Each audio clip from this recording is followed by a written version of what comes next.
Dhulipala Narendra senior most శాసనసభ్యుడు 6 పర్యాయాలు Telugu Desam party తరపున శాసనసభకు ఎన్నికైన నేత. అటువంటి నేతకు ప్రస్తుతం టీడీపీలో ప్రాధాన్యత దక్కడలేదని ఆయన అభిమానులు ఆవేదన వ్యక్తం చేస్తున్నారట. ఇక నరేంద్రకు మంత్రి పదవి లేనట్లేనా అనే సందేహాలు వ్యక్తం చేస్తున్నారట. అయితే నరేంద్ర నియోజకవర్గంలో మరింత యాక్టివ్ కావాల్సిన అవసరం ఏముందనే టాక్ కూడా వినిపిస్తుంది. ఆయన వైఖరిపై కూటమి పార్టీలో కొంత అసంతృప్తి ఉందనే ప్రచారం కూడా జరుగుతుంది. ఇక ధూళిపాలను వైసీపీ టార్గెట్ చేస్తుందని తెలుగు తమ్ముళ్ళు గుసగుసలాడుకుంటున్నారట.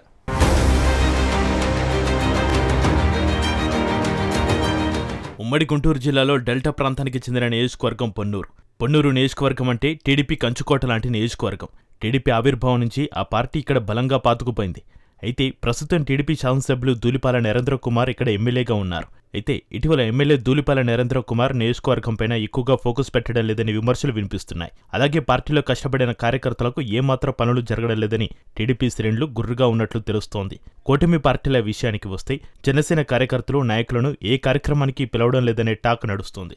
కూటమి నేతల గెలుపు కోసం కీలకంగా పనిచేసిన జనసేన బీజేపీ కార్యకర్తలను విస్మరిస్తే పార్టీ తీవ్రంగా నష్టపోయే అవకాశం లేకపోలేదనే అభిప్రాయాలు వినిపిస్తున్నాయి.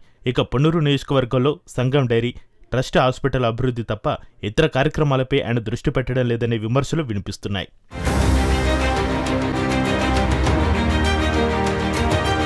పొన్నూరు నియోజకవర్గం ఎమ్మెల్యే టీడీపీలో సీనియర్ నేత ధూళిపాల నరేంద్రకు పదవి వ్యూహం లేనట్లే కనిపిస్తోంది. ఎందరికో పదవులు లభిస్తున్నా నరేంద్రకు మాత్రం తెలుగుదేశం పార్టీ అధికారంలోకి వచ్చినా పదవులు మాత్రం దక్కడం లేదు. నరేంద్రకు మంత్రి పదవి రావాల్సినంత సీనియారిటీ ఉంది. ఆయన సామాజిక వర్గంగా కూడా బలమైన నేత. ఆయన ఇప్పటికీ 6 సార్లు ఎమ్మెల్యేగా గెలిచారు. ఒక్క 2019 ఎన్నికల్లో మాత్రమే కిలారు రోసయ్య చేతిలో ఓటమి పాలయ్యారు. మరోసారి 2024 ఎన్నికల్లో టీడీపీ నుంచి గెలిచారు. 1994లో తన తండ్రి ధూళిపాల వీరయ్య మరణంతో తెలుగుదేశం పార్టీలోకి అడుగుపెట్టిన ధూళిపాల నరేంద్ర ఇక వెనుదిరిగి చూడలేదు, పక్కచూపులు చూడలేదు. ఆయనకు వివాద రహితుడిగా పేరుంది. అదే సమయంలో అవినీతి మచ్చ కూడా ఇంతవరకు అంటలేదు.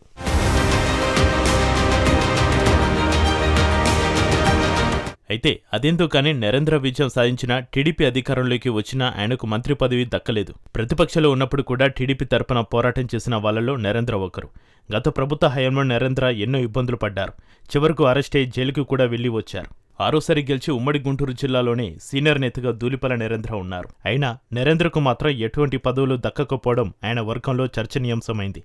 అయితే నరేంద్ర సంగం డైరీ చైర్మన్గా కొనసాగుతున్నారు. ఆ పదవి ఉన్నందున మరో పదవి ఇవ్వడానికి టీడీపీ అధినాయకత్వం మొగ్గు చూపడం లేదన్న కామెంట్స్ వినపడుతున్నాయి. అయితే నరేంద్ర పార్టీ నమ్ముకున్న విధానం, గెలిచిన తీరును చూసినా మంత్రి పదవి కాకపోయినా క్యాబినెట్ ర్యాంకు ఉన్న మరో పదవిని ఇస్తే బాగుండేదన్న అభిప్రాయం పార్టీలో వ్యక్తమవుతోంది. అయితే నరేంద్ర ముక్కుసూటి మనస్తత్వం ఆయనను పదవులకు దూరం చేస్తుందన్న వాదన కూడా లేకపోలేదు.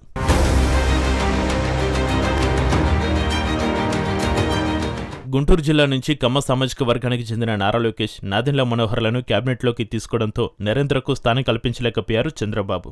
అలాగే కేంద్ర మంత్రివర్గంలో కూడా గుంటూరు పార్లమెంటు స్థానం నుంచి ఎన్నికైన కమ్మ సామాజిక వర్గానికి చెందిన పెమ్మసాని చంద్రశేఖర్ను ఎంపిక చేశారు. ఇలా ఏదో ఒక సమీకరణాల కారణంగా నరేంద్రకు ఎప్పుడు అన్యాయం జరుగుతూ వస్తుందని ఆయన అభిమానులు ఆగ్రహం వ్యక్తం చేస్తున్నారు. నరేంద్ర సైతం తనకు మంత్రి పదవి దక్కకపోవడం పట్ల అసంతృప్తిగా ఉన్నా బయటపడలేకపోతున్నారు. ఇక పొన్నూరు నియోజకవర్గంలో వైసీపీ నేతగా అంబటి మురళి ఇన్ఛార్జిగా ఉన్నారు. తన పార్టీని, కార్యకర్తలను కాపాడుకోవడంలో విపక్ష నేతగా సక్సెస్ అవుతున్నారు. పొన్నూరులో ఇటీవల జరిగిన దాడి ఘటన రాష్ట్రవ్యాప్తంగా సంచలనమైంది. ఈ విషయంలో వైసీపీ అధినేత జగన్, ఇన్ఛార్జి అంబటి మురళి కూటమి ప్రభుత్వంపై తీవ్ర విమర్శలు చేశారు. అయితే ఈ అంశంలో విపక్షాల నేతల మాటలను తిప్పికొట్టడంలో స్థానిక ఎమ్మెల్యే ఫెయిల్ అయ్యారనే టాక్ వినిపించింది. మొత్తానికి ధూళిపాల ప్రస్తుత కర్తవ్యం ఏంటి, పార్టీలో అభివృద్ధి కార్యక్రమాల్లో మరింత యాక్టివ్గా ఉండాల్సిన అవసరం ఉందా అనే గుసగుసలు వినిపిస్తున్నాయి.